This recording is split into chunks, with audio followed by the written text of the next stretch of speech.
rancho à beira da mina, vim cumprir a minha sina.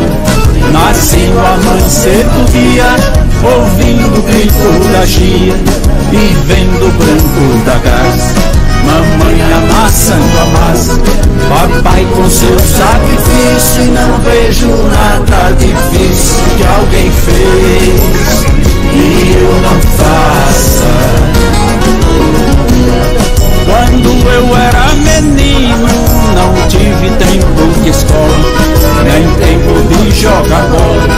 Fui cedo a trabalhar, fiz brinquedo pra brincar, diferente dessa massa. Hoje tem tudo de graça, ainda diz não quero isso, e não vejo nada difícil que alguém fez e eu não faça.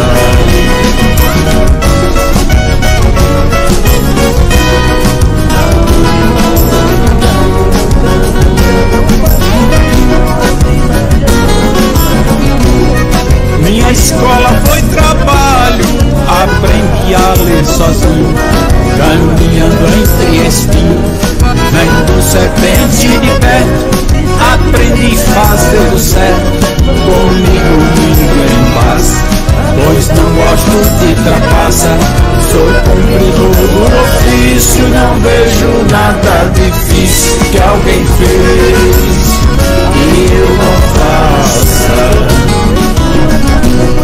Eu deixei o meu sertão, fui procurar a aventura, só encontrei a amargura no caminho onde eu passei. O que eu nunca pensei, me ofereceram de graça, descobri era uma farsa pra me jogar no precipício. Não vejo nada difícil que alguém fez e eu não faça. A vida tem armadilhas pra quem é fraco cair. Tentaram me seduzir, eu já era vacinado, papai tinha me ensinado, não queira nada de graça, porque a riqueza passa, o tempo vê por um orifício, e não vejo nada difícil que alguém fez e eu não faça. Agora estou indo embora.